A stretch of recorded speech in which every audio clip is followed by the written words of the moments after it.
salut les amis, ça fait bien longtemps qu'on ne s'est pas vu sur la toile, de retour, n'importe WAC Production de retour. Alors voilà, j'ai investi dans un micro, je vous mettrai le lien, pas trop cher sur Amazon, voilà. J'espère que le son sera au rendez-vous. Donc j'en profite pour faire un petit point sur une année de possession de ce véhicule que j'ai acheté donc en janvier 2025 avec 6000 km. Aujourd'hui il en a 22 000, je fais à peu près 16 000 par an. Préciser que c'est mon seul véhicule pratiquement, sauf la voiture cas exceptionnelle. Donc ça va être pour moi l'occasion d'aller faire une balade sur Vézelay, c'est à peu près à 1h30 d'ici.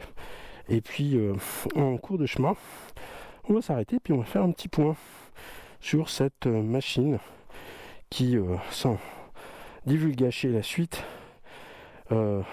coche beaucoup de points positifs, bien plus que de points négatifs. Voilà, je vous dis à tout à l'heure les amis.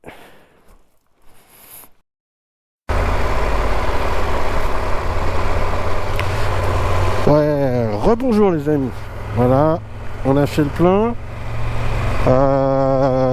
Donc là on quitte la forêt d'Hôte, direction Saint-Florentin. Et puis ensuite on enchaîne jusqu'à la destination Vézelay. Voilà. Du coup, une vidéo pour faire un point sur cette utilisation du Tigre version GT Explorer, donc réservoir de 30 litres, 1200 sur un an. On va déjà parler de la consommation puisqu'on vient d'en faire un plein. Bon, en général, en moyenne, ça tourne autour de 6,5 litres au 100 dans un usage moins urbain que route et départemental. On va dire mixte en faveur de départemental quand même, qui nous donne à peu près une autonomie de 400 km allant la réserve. Ce qui, ma foi, est très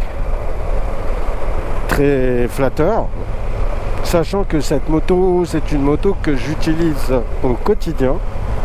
C'est mon véhicule principal. J'ai une voiture d'appoint toute pourrave. Quand les conditions météo ne permettent pas d'aller au boulot en moto, ce qui, ma foi, limite le nombre de fois où je n'y vais pas, puisque à part le verglas, la grêle et la neige, je prends mon véhicule.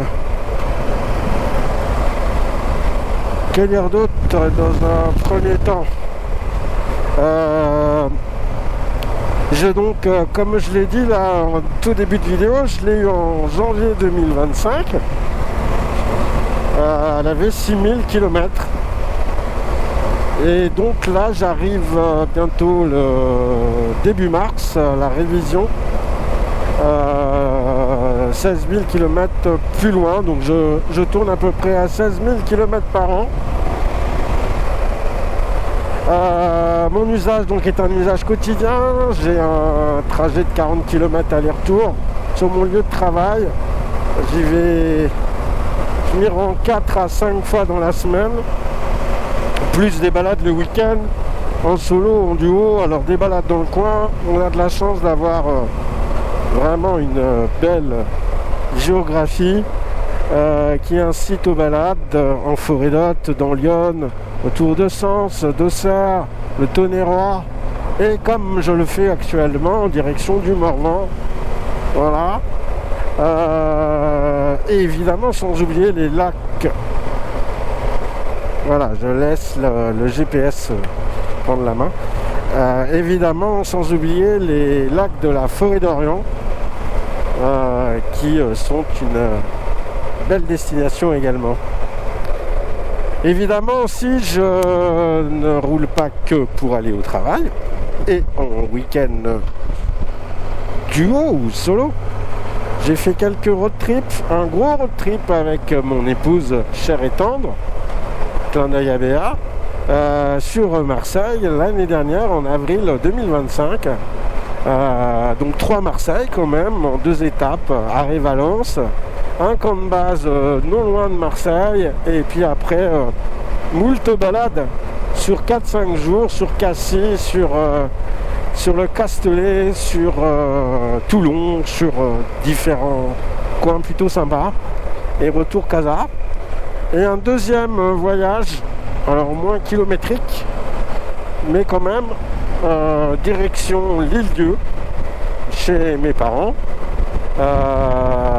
Passage bateau, du coup une fois sur l'île, on fait pas beaucoup de kilomètres, c'est pas le but, c'est plutôt pied-vélo et sport. Voilà, pour résumer un peu l'utilisation sur l'année.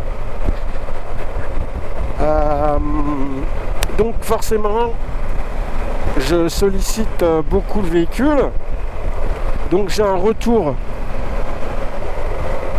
Ok, j'ai un retour assez poussé sur cette machine. La première chose que j'ai envie de dire, c'est l'agrément et le confort, que ça soit en solo ou en duo. Vraiment, pour avoir essayé d'autres machines de super trail, la 1250 GS, la 1290 Super Adventure, la Panamérica aussi. J'ai pas essayé la Ducati par contre. J'ai pu constater, et surtout ma chère et tendre a pu constater que son fessier était quand même vachement mieux installé sur la Triumph. Plus d'espace avec le passager, avec le conducteur, pardon. Elle aime voir la route et du coup elle est vraiment au-dessus de moi, donc elle a une vision assez panoramique de la route. Et puis bon, on sort d'un 1200 Tiger 2014 XC. Donc voilà, elle était assez attachée à la marque. J'avais hésité avec la 1250 GS, mais elle trouvait qu'elle était trop près du conducteur. Donc voilà, premier point très positif de la machine, l'agrément, que ça soit l'agrément de conduite, on y reviendra plus tard, la dalle qui est vraiment bien pensée, même si ça est un peu lente, les suspensions qui sont vraiment royales. Donc là par exemple, je suis en mode route, vous voyez l'accès à l'amortisseur, les semi-actives sont assez simples. Voilà, j'ai le curseur pour me mettre en sport, je peux me mettre en confort si je veux, j'ai un accès direct et dans chaque mode de conduite, et tout se fait avec cette petite chose ici. Donc c'est très simple, l'agrément est très sympa. J'ai d'autres j'ai d'autres accès à d'autres réglages, comme la conduite, comme l'accès au TMPS, donc la pression des pneus. Voilà, je peux aller m'amuser. Là, voilà, mode à conduite, voilà. Donc là, je suis sur un ABS, etc. Enfin bon. Donc voilà, je suis très satisfait de l'agrément de machine. On s'y fait très vite. C'est très intuitif. Le plus intuitif que la Triumph, pour moi, ça a été la 1290 Super Adventure, où vraiment là, il y a une accessibilité assez incroyable, tant sur les menus, sous-menus, que sur le réglage. Voilà. Alors le prochain, bien sûr, attention au virage. Le prochain point sera fait dans quelques kilomètres, quand je serai un petit peu plus loin, sorti de Forêt-d'Haute. Voilà. Tout à l'heure, les amis.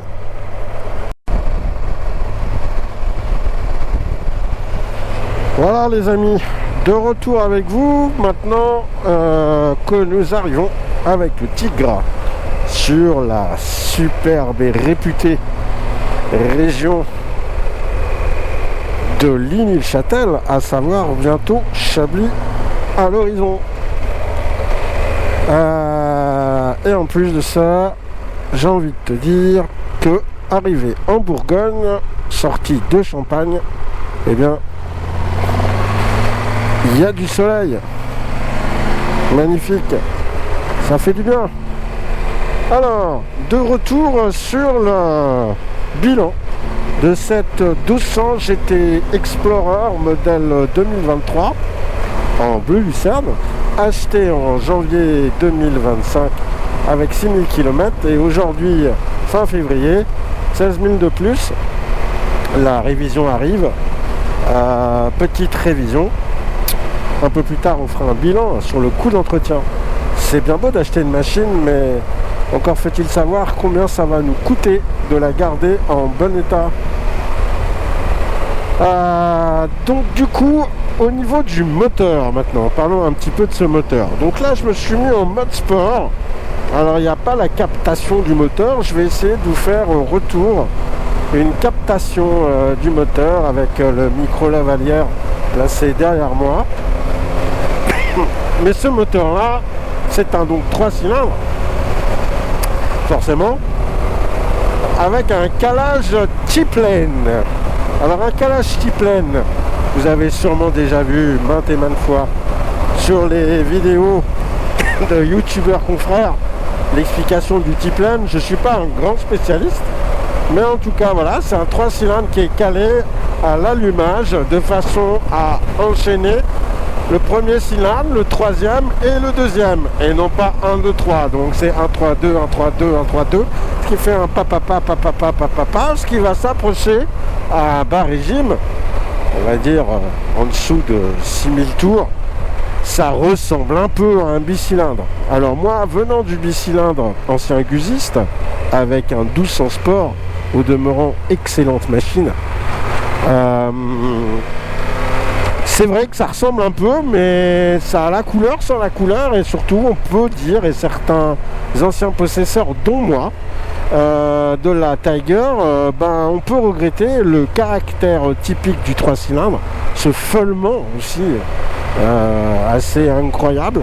Alors ce feulement on va le retrouver, mais on va pas le retrouver dans les tours tout en bas ou même moyen. On va dire qu'on va commencer à le trouver à 6000 tours, sachant qu'à 7000 tours minute, on a le couple maximal qui est de 130 Nm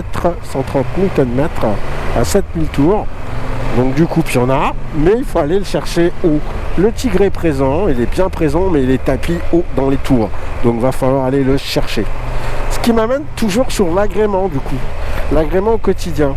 Il n'y a pas de problème. On est largement au-delà des limites et on peut griller son permis au moins 3 fois dans la journée, sachant que la bête a 150 chevaux, donc c'est pas un problème de puissance.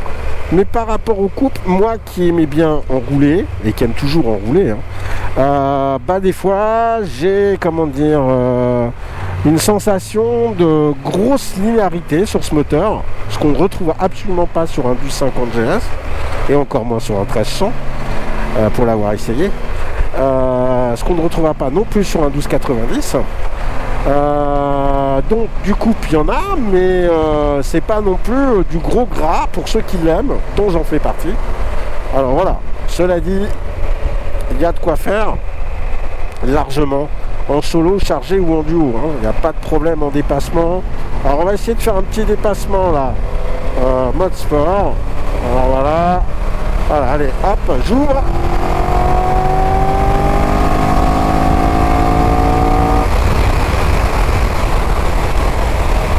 Alors forcément des vitesses pas autorisées, mais voilà, la puissance elle est présente, elle arrive pas comme une cavalerie. Il y a un petit sursaut de puissance à 6000, 7000 tours, mais c'est quand même quelque chose de très linéaire. Ça défile, par contre on a le sentiment que ça s'arrêtera jamais en fait. Donc voilà, on va dire c'est un moteur peut-être pas forcément aussi expressif dans les bas régimes qu'on peut le retrouver sur un bicylindre qui soit de la gamme Motorrad ou de la gamme Katoche. Voilà. Quant à Ducati, je l'ai dit, je ne l'ai pas essayé, donc je ne peux pas dire. Voilà ce qu'on pouvait dire sur le moteur, sachant que tout de même il est important de préciser que pour ce moteur on a 4 modes de conduite. On va y aller tout de suite.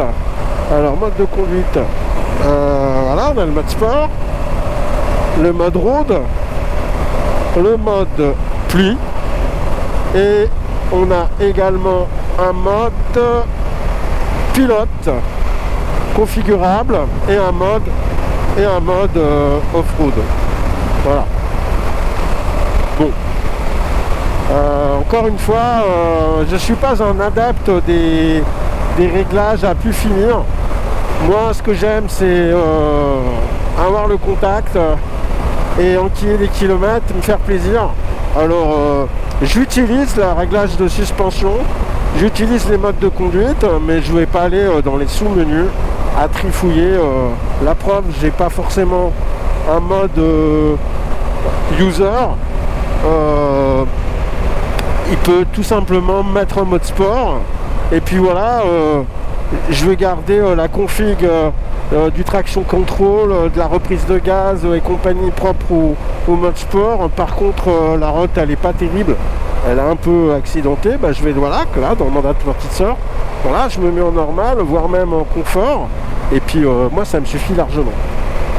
Voilà. Alors je vous dis un petit peu plus tard pour un nouveau point sur cette machine.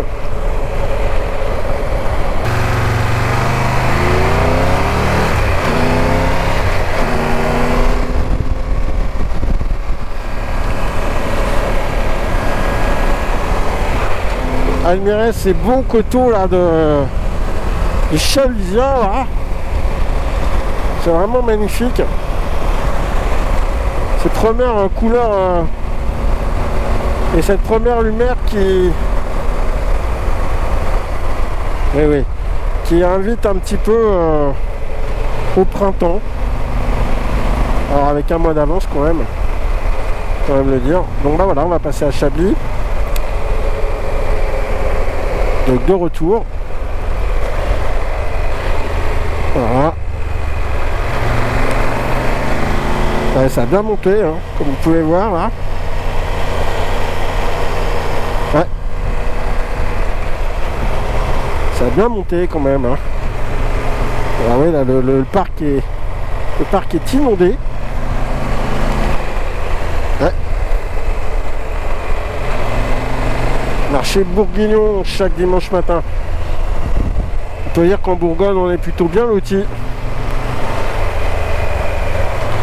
Alors justement, puisque le GPS se met à parler, j'aimerais quand même évoquer deux choses en termes d'accessoires que j'ai installés sur la moto et en termes de GPS que j'utilise. Alors, en termes d'accessoires, vous le voyez depuis tout à l'heure, hein, c'est un Car4Ride. Alors je sais plus si c'est le 602S ou enfin bon, bref, Pro, je sais plus. C'est pas la version adaptable BM en tout cas, ça c'est sûr. Car4Ride que j'ai acheté à un prix tout à fait raisonnable, autour de 200 €, et que j'ai décidé d'installer. Alors, ok, que j'ai décidé d'installer sur une petite barre support achetée pour pas trop cher non plus. Et j'ai opté pour l'option de le câbler directement après contact, en passant par une boîte relais fusible qui est donc cachée sous la selle. Le point après contact, je l'ai fait en Y. Je l'ai fait en Y directement sur le connecteur. Je sais pas ce qui se passe là. Ah oui, ok. Sur le. Non. Si le mec il avance pas, c'est que tu peux pas y aller en fait. C'est quand même incroyable ça. Allez-y madame. Voilà, les gens sont quand même pressés. Alors du coup je reprends. Je l'ai branché après contact en me fixant sur la prise USB du passager. C'est un élément qui te permet d'avoir un branchement après contact. Tu peux pas le faire là sur cette prise USB là, sache-le, parce que cette prise USB là, elle n'est pas après contact. Tu peux brancher ton Car4Ride, il n'y a pas de problème. N'oublie pas de le débrancher parce que ça va te vider ta batterie. Alors, pour ceux que ça intéresse, dans les commentaires, je mettrai la référence. Le boîte de fusil, c'est d'ailleurs un youtubeur célèbre, Kamaï Voilà, Kamaï KTM, je ne sais plus exactement qui l'a évoqué. Et bon voilà, il me reste de la place pour mettre 5 accessoires, ou 4, donc 4. Bon, je ne le ferai pas forcément, peut-être des longues portées à un moment donné, quoique j'en vois pas forcément l'utilité. Donc pour revenir à ce Carpouride, ce qui est vraiment super sympa, c'est que comme vous voyez, on a accès à tout, hein, c'est le principe du CarPlay. On a accès à tout, sachant que le système de navigation qui est possiblement utilisable sur tiens, un petit passage d'eau, qui est utilisable sur comment dire, avec l'application Triumph. Franchement, c'est pas terrible du tout. Bon, c'est que des indications directionnelles. Ça peut s'afficher sur ton LCD, il n'y a pas de problème. Mais voilà, c'est pas top. C'est un peu une usine à gaz. Donc du coup, moi, j'ai fonctionné comme ça les 2 premiers mois. Puis j'ai opté pour le Carpool, sachant que moi, je m'en sers vraiment tous les jours. Oh, magnifique, Rafale. Je m'en sers tous les jours et j'ai besoin vraiment d'avoir... Ah ouais, bien se marrer là. J'ai besoin d'avoir un retour sur mes coups de téléphone par exemple. Alors là on va se mettre par exemple là, tu vois, là, je vois tout de suite le truc. On va se mettre en mode pluie.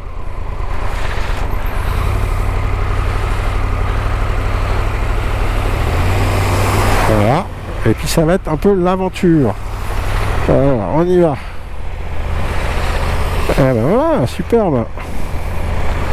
Voilà, donc ce mode Carpouride, incroyable. Ce mode Carpouride, enfin incroyable, en même temps le mec il a un super trail, donc s'il s'extasie de passer une flaque sur la fac, excusez-moi les gars, hein. Bon voilà. Le Carpouride donc me permet d'avoir vraiment un accès à mes appels, d'être connecté sur mon trajet quotidien. Sur les road trips, c'est quand même un avantage certain pour la navigation.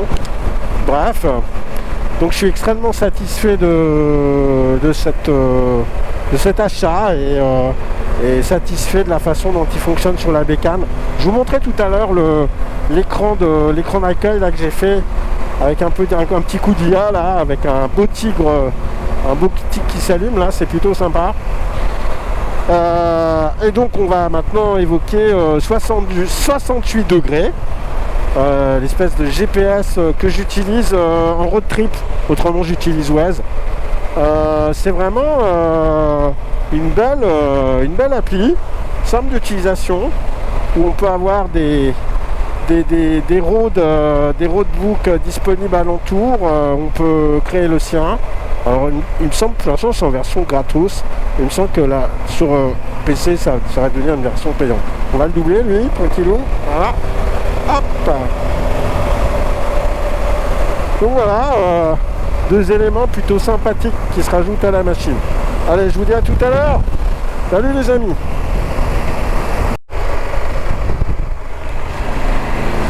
Voilà, de retour sur les petites routes du Morvan sympathiques. On est à une vingtaine de kilomètres de Vézelay. Voilà, on enroule tranquillou. Alors on s'est mis en mode sport. Comme vous pouvez voir, là, les suspensions sont presque maxi de leur fermeté. On va parler des pneus un peu. Alors j'ai changé de train en 16 000 km. J'ai changé une première fois séparément l'avant puis l'arrière et j'avais conservé la monte d'origine lorsque j'ai acheté le véhicule, à savoir un Tourance Next 2 de chez Metzeler, pour un usage essentiellement route. Et je viens d'opter il y a une semaine, c'est ma deuxième sortie avec la monte, non pas sous la pluie mais sous temps sec, avec des Anaki Adventure pour un usage 20-80, enfin 80-20 du coup plutôt. Alors au début j'étais un peu dubitatif, à un peu de bruit sur la prise, sur la mise sur l'angle à plus de 100 km/h, mais rien de bien méchant. Et finalement là sur sec je me rends compte que J'aime particulièrement cette monte. J'ai l'impression que la moto est bien plus maniable, elle paraît moins lourde qu'avec les Metzeler. Alors la mise sur l'angle se fait pas de manière progressive comme la Metzeler, elle a tendance à tomber un petit peu à une mise sous l'angle, on va dire un petit peu supérieure à 15-20 degrés quoi, voilà, mais c'est pas pour me déplaire et j'ai l'impression que le grip est particulièrement bon. Voilà. Ce qui va me permettre, tout en s'approchant de Vézelay, de parler et d'évoquer le coût d'entretien de cette machine sur un an pour un usage, je le rappelle, qui est quotidien. Alors là, vous voyez, par exemple, je suis un peu sur la pointe des pieds, je vais appuyer sur le bouton menu, on voit la suspension qui clignote. Ça va me permettre d'abaisser la moto avec la semi-active de 20 mm, 2 cm, sachant que je mesure 1,74 m et que j'ai déjà la selle basse. Voilà. Donc revenons à cette... et du coup j'ai les pieds qui touchent bien à terre des deux côtés, même si parfois en duo est chargé, les manœuvres à basse vitesse sont à négocier de manière un peu concentrée, on va dire. Revenons donc à ce coût d'entretien de cette machine sur un an, avec 16 000 km. Du coup, comme je l'ai dit, 2 trains de pneus. Un premier Metzeler Tourance Next 2 et le nouveau Anaki Adventure. En consommable, des plaquettes arrière. J'ai eu un petit souci une fois que je suis allé voir ma fille à Troyes cet été avec mon épouse. Stationnement classique et un huluberlu qui a fait une marche arrière plus que cavalière et qui m'a déplacé la moto sur 30 cm et au passage m'a volé mon disque. Sur ce, assurance, merci la mutuelle des motards au passage pour leur efficacité. Changement de disque, pas des disques d'origine, vous allez voir tout à l'heure, je vous les montrerai. Donc du coup franchise, même si j'avais 50% de bonus, j'ai quand même sorti 300 € de ma poche. Donc on les rajoute à tout ça. Et la révision qui va bientôt avoir lieu, la révision des 16 000 km, donc qui est estampillée chez Triomphe Reims à 400, un peu moins de 400 €. Voilà, si je fais tout ça, le global, et que je change l'achat des disques pour plutôt le changement de plaquette avant, on va dire qu'à l'année je suis à peu près à 900 € sur le budget entretien consommable révision. Voilà, un gros 900 on va dire. On va donc dire 1000 balles. Voilà, 1000 balles pour donc cette moto. Comme tous les super trail, l'entretien c'est un coût. Alors le planning entretien chez Triomphe, il est tous les 16 000. Ça a été un argument de mon achat roulant au quotidien. La première révision des 16 000, enfin c'est pas la première, mais la révision des 16 000, elle est en dessous de 400. Par contre celle des 32 000, elle va faire plus mal, puisqu'elle va être aux alentours des 800-900 €. Il y a un jeu à soupape à faire. Après on redescend. Voilà, 16 000 plus loin, 48 000, on redescend à 400 balles. Et bon, celle des 64 000, alors elle fait particulièrement mal, puisque elle est annoncée chez Triomphe à 1200 €. Voilà, donc bon, c'est un coût certain. Voilà, un jeu de pneus chez le concessionnaire Metzeler, ça m'est revenu à 350 balles. J'ai fait une opération Anaki Adventure parce qu'il y avait une promo chez Daffy qui me faisait une remise de 30 balles sur les deux pneus. Donc je suis à quoi, 280 balles. C'est un coût. Le Super Trail c'est un coût. qu'on soit dans toutes les marques. Triumph, c'est pas la moins chère, mais c'est pas la plus chère non plus. Voilà. Après, il faut descendre en cylindrée. Et on va aller chez Honda pour un Africa Twin qui va coûter un petit peu moins cher, même en intégrant le changement de kitchen tous les 20 000. Bon, bref. Donc du coup, quand on a cette moto et qu'on l'utilise au quotidien, soit on a l'argent débloqué d'un coup, soit on tente de faire comme moi, à mettre entre 80 et 100 balles de côté par mois pour la louer au budget entretien. Alors là, retour paysage, et on va apercevoir au loin, on aperçoit au loin Vézelay sur la Mamelle. Alors je vous dis à tout à l'heure sur Vézelay, les amis, ou dans la montée plutôt.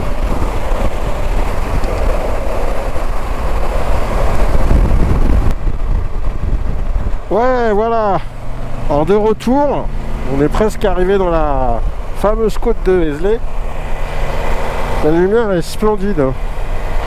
Ce lieu est sublime de toute façon, chargé d'histoire, chargé de spiritualité pour ceux qui y sont sensibles. C'est un lieu vraiment magique. Donc là, Asquin, c'est vraiment au pied de Vézelay. Voilà. On va laisser la caméra tourner pour cette belle montée.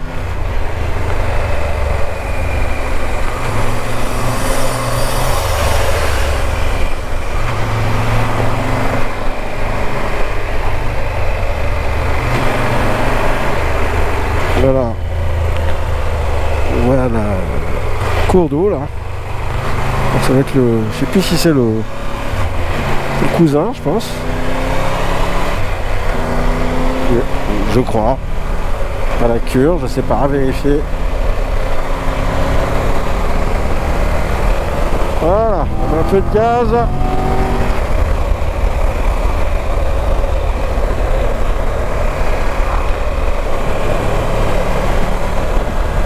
Dans les hauteurs de Vézelay.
Voilà, on est arrivé à Vézelay.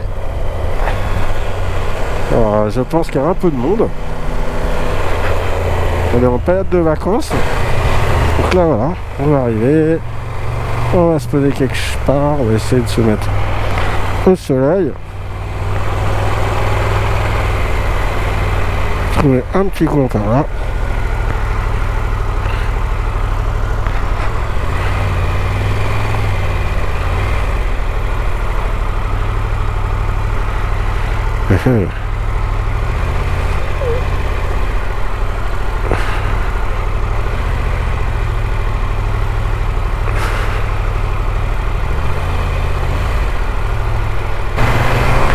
Alors, je suis jamais allé de ce côté-là d'ailleurs, au passage.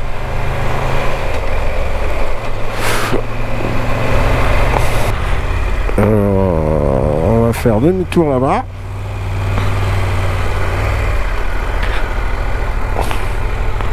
On peut plus passer. On fait demi-tour. Tranquillou.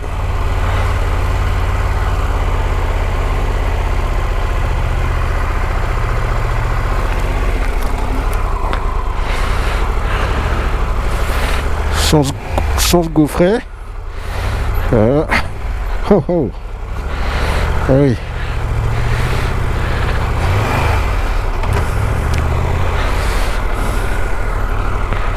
Ouais, c'est pas possible là d'y aller comme ça. Et là c'est plutôt bon. Allez, on va là.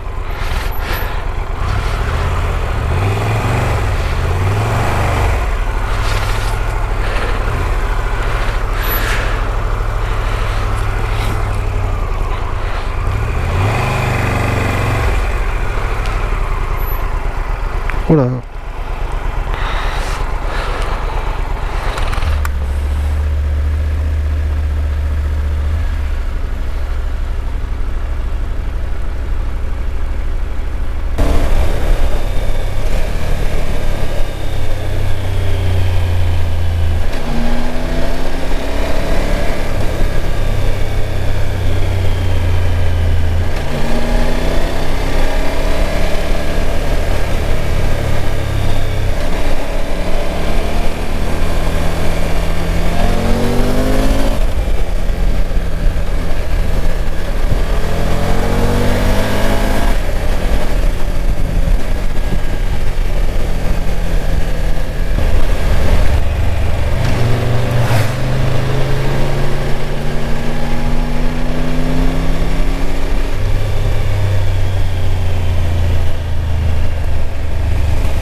Ouais, salut les amis. Alors bah voilà, petit arrêt pour une présentation statique de la bécane et la fin du tour d'horizon sur le bilan de cette année et de ces 16 000 km. Donc on est à Vallon, petite pause sur le retour, une ville fort sympathique, on s'est mis un peu à l'écart, tranquillou, sur la place publique pour faire donc cette présentation statique et la fin de cette, on va dire, tour d'horizon sur le bilan de cette année de ces 16 000 km. Voilà, un petit tour rapide parce que j'ai presque plus de batterie et mes batteries de secours me lâchent. Un petit tour rapide en statique sur les accessoires que j'ai mis sur la bécane. Donc on va commencer par les patchs. Des patchs de protège-main ici, réservoir ici, et ensuite, eh bien c'est tout. Donc ces patchs-là, c'est des patchs que j'ai trouvés sur internet. C'est italien, ça vient de Sicile, AZ Graphite Shop. Voilà, des patchs qui je trouve assez jolis et du coup ils sont vraiment estampillés aux couleurs des bécanes, que ça soit bleu lucerne ici ou rouge carnival, je ne sais plus comment on l'appelle. Voilà, une petite sacoche, mais bon ça il n'y en a qu'une, puis je dirais que c'est un petit détail. On a rajouté donc une bulle Puig 8 cm de plus touring qui est vraiment sympathique et fort agréable. Le Caporide, je vous en avais déjà parlé, ma foi, donc voilà. Quoi d'autre? Et du coup, suite à l'accident malencontreux dont j'ai parlé tout à l'heure sur la route, voilà, il m'a mis du Motomaster en disque. Alors au début j'ai fait un peu la tronche, je me suis dit je ne suis pas un bûcheron, même si j'habite en forêt d'Hôte. Et puis en plus c'est monté à l'envers pour scier le bois. Mais au bout du bout, c'est plutôt utilisé, on va dire, en superbac et genre de délire. C'est moins progressif que ceux d'origine, par contre il y a plus de mordants. Donc finalement je ne regrette pas mon choix. Et comme vous pouvez voir ici, les pneus Anaki Adventure qui font vraiment bien leur office. J'ai vraiment apprécié sur les routes du Morvan. Voilà ce qu'on peut dire. Dernier détail que j'ai rajouté au niveau de la bécane à l'arrière, c'est au niveau du protège-roue, là, du passe-roue, du lèche-roue, pardon. Je me suis lancé dans du covering. Alors c'est pas exactement le même bleu. J'ai mis pas mal de temps. Au début je voulais faire ça aussi sur les sacoches, ici. Et puis du coup non. C'est compliqué, c'est pas trop le même bleu, donc du coup là ça gêne pas trop, mais là ça fait vraiment trop Playmobil quoi. Voilà, je suis vraiment super satisfait de cette bécane, hein. T'as compris, hein, le bilan est plus que positif. Un regret, c'est un manque de couple en bas pour moi, voilà, parce que j'aime bien rouler sur le gras. Voilà, c'est juste ça. Et puis finalement, pour le reste, c'est exactement ce qui me convient. Un confort de conduite, un moteur disponible. Le Tigre est là, hein, comme je l'ai dit, il est vraiment là, il est présent. Il suffit d'aller le chercher un peu dans les tours. Un confort vraiment royal. Les kilomètres, on ne les sent pas, que ce soit en solo, duo, en bagage. Je referai ce choix sans hésiter. Ma belle va bientôt passer le permis, du coup je compte redescendre en cylindrée d'ici 1 ou 2 ans. Et je vais retourner à mes premiers amours parce que le bicylindre me tient et particulièrement le Guzzi. Je pense que je vais opter pour un 1000 Stelvio. Voilà, c'est une bécane que j'adore, que j'ai eu. J'ai pas eu l'occasion encore d'essayer, mais j'ai très hâte. Mais je suis sûr que je vais être super content. Voilà. Je pense que ça sera la prochaine occasion, ou alors un Africa Twin. Que j'ai essayé en modèle DCT et que j'ai vraiment adoré. Voilà ce que je peux vous dire les copains, un petit bilan de cette bécane, fort sympathique. Voilà, alors passage de câble un peu dégueu là, qui tombe un peu à refaire par rapport au Caporide, mais bon voilà, à part ça, quoi dire d'autre, je crois qu'on a fait le tour. Je l'ai acheté chez Triomphe Reims. Triomphe Reims de l'Orbe, voilà, Triomphe Reims de l'Orbe, franchement, pour tous les gens du Grand Est, il y a Auxerre, il y a Triomphe, il y a Auxerre Triomphe du coup, mais il y a aussi sur Reims, on est super bien accueillis. Kevin c'est quelqu'un qui est vraiment très très disponible, qui va pas vous pousser au crime, qui va vraiment écouter ce dont vous avez besoin, qui va bien vous conseiller. Vincent, super mécano, chef d'atelier. Ils ont toujours une soluce, des prêts de bécane pour les révisions si jamais immobilisation. Moi j'habite à 150 km et ça leur fait pas peur. Désolé les amis pour le son pourrave, mais je prends le relais sur l'ordi avec un micro système D. Je disais donc que la concession, elle te prêtera un véhicule de prêt sans aucun souci, sans chèque de caution, sans rien de tout ça. Et que franchement, le SAV Triumph, sur Reims en tout cas, est vraiment au top. Voilà. Pour finir, j'ai oublié quand même de citer certaines options qui sont très agréables au quotidien. Un shifter extrêmement précis, incroyablement rapide aussi. Il n'y a jamais d'accroche. C'est un vrai bonheur ce shifter, très très efficace. Les poignées chauffantes, hein, aussi sur 3 niveaux, qui permettent vraiment de supporter des températures autour de zéro, avec en plus les pare-mains. Pour te donner un exemple, même à ces températures-là, je roule en gants d'été. Alors, je suis pas trop frileux non plus, mais sur des petites distances, c'est tout à fait jouable. Selle chauffante, passager conducteur, sur 2 niveaux. C'est très appréciable, hein, sur les trajets remplis d'humidité par chez moi ou par des températures un peu basses. C'est très efficace. Je t'ai pas montré l'écran d'accueil du Carpool-Ride, j'ai un peu zappé. Et puis, que dire d'autre? Eh bien, écoute, si la vidéo t'a plu, n'hésite pas à mettre quelques commentaires, n'hésite pas à t'abonner sur la chaîne. Voilà, c'est fait avec beaucoup de plaisir, en tout cas de mon côté. Et je te dis sûrement à tout bientôt sur les routes. Appel de phare, les amis.